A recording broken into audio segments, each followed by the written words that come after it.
Bernie Sanders reacted to the GOP debate on CNN. Take a look. Senator Sanders, who represents Vermont, of course, known as an independent, joins us now. And there he is, the man with his own hashtag, Feel the Burn. Senator Sanders, you're tweeting.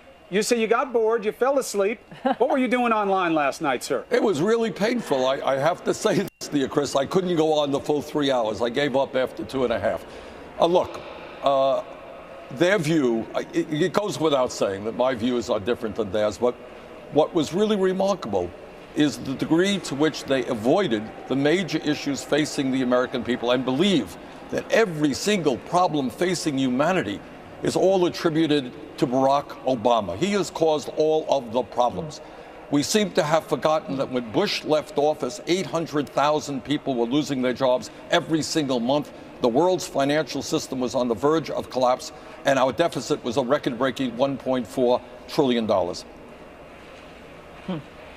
Senator, let me give people a taste of some of the Twitter storm that you were stirring up last night. Here's one on immigration. You wrote, anyone on stage, maybe, just maybe, think we might want to pass comprehensive immigration reform and a path towards citizenship?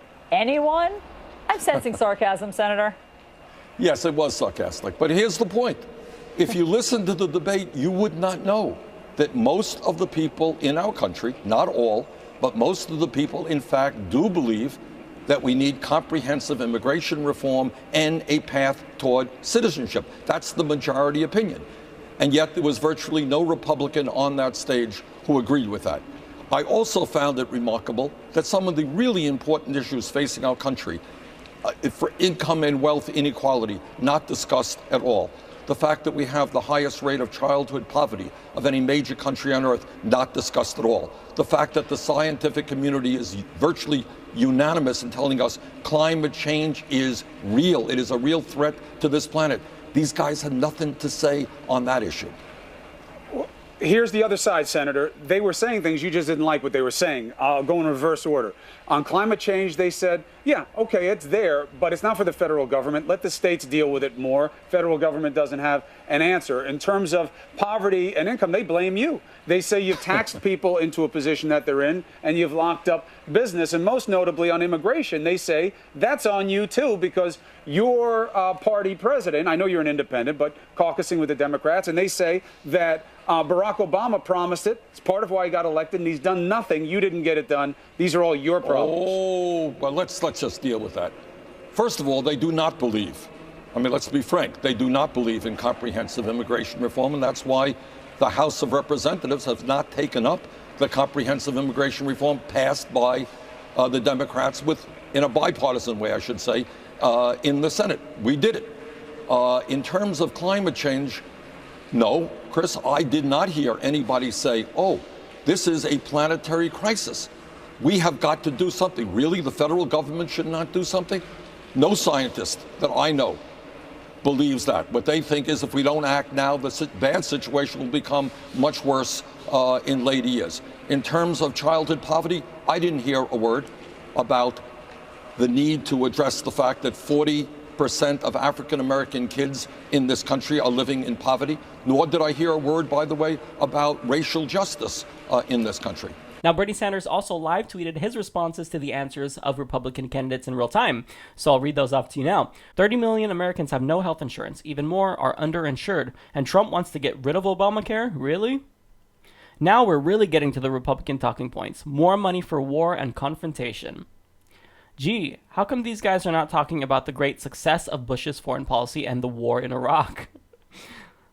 Still waiting. Will they ever talk about climate change as a foreign policy issue or talk about it at all? Can these guys talk about anything other than their desire to go to war? They can't. I'm not kidding. If you didn't watch it, that's what it was about. War, war, war. When do we get to their other majority priority? Tax breaks for billionaires. Damn, they are feeling the burn right there. Kasich, you don't know anybody who doesn't think we should defund Planned Parenthood? Really? You apparently don't know the American people. Does anybody on that stage believe the women of this country have the right to control their own bodies? Anyone? Trump, I will take care of women. Really? What about respecting the right of women to control their own bodies? Waiting. Will we ever hear anything about racial justice, income inequality, or making college affordable? Rich get richer, everyone else gets poorer, and all these guys can talk about is war and defunding Planned Parenthood.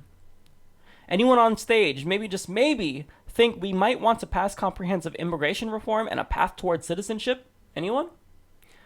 The vast majority understand we need to raise the minimum wage to a living wage. Is there any Republican who agrees? Will they discuss? Just Ben Carson. Jobs. Let's talk George W. Bush and trickle-down economics. When he left office, we were losing 800,000 jobs a month. Nobody wants to mention that. At a time of great inequality, there isn't one Republican on stage who doesn't think we should give a huge tax breaks to millionaires. Rand Paul. Wrong. We've lost millions of jobs because of our disastrous trade policies. The American people overwhelmingly want to raise the minimum wage to a living wage. Too bad the Republicans don't. Have you heard anyone use the word poverty yet? 47.7 million Americans are living in poverty. No discussion. Okay, let's vote for Reagan. Sounds better than any of these guys. That's major shade right there. Jeb Bush. Yes, let's continue the great ideas that got us into Iraq. Fine idea. I love the tone of these. Yep, Bush was a great president. Yes, no doubt. Great president. All Obama's fault. That was kind of the underlying theme of the debate, which is why he addressed it. Just what we need. More neocon policies to continue the Bush legacy. Yes, Chris Christie, George W. Bush gave us the Iraq War, the Wall Street crash, was one of our great presidents. You are right. Dang, the sarcasm there is awesome. What about the disastrous Supreme Court decision on Citizens United, allowing billionaires to fund Jeb Bush and the others? Does anyone know when will this debate finally end? Hashtag debate with Bernie. And he checked out about 30 minutes early because it just went on forever and ever, and they were just not saying anything of real substance. All they wanted to talk about was war. They didn't want to address the real issues such as climate change, money in politics, and the shrinking middle class, income inequality, and whatever, you name it. They just want war. That's all they want. So now the reason why I think Bernie Sanders is popular is because he says what we are all thinking. All 11 of the GOP candidates just aren't in touch with the American people, so they'll talk about ramping up military spending. They want to ramp up operations in Syria, Iraq, possibly Iran, if they get what they want anyways, because they want to shred the Iran deal. Now also, Carly Fiorina wants to perform military exercises in Baltic states. Yeah, because reinitiating the Cold War will be a great idea for international peace and stability, right? So now what's lacking is the American people in this whole debate. What are they going to do to address the serious issues? Nothing. They're not serious. They just want to fearmonger and get us so scared that we have to vote for them because they're the only ones strong enough to protect us. So really, all these issues, climate change, income inequality, money in politics, will all be exacerbated if a Republican is elected. Now, the conclusion is that none of the 11 candidates won the GOP debate. Bernie is the one who actually won.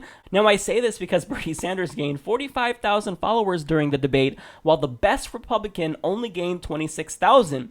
So, the takeaway is that America is feeling the burn.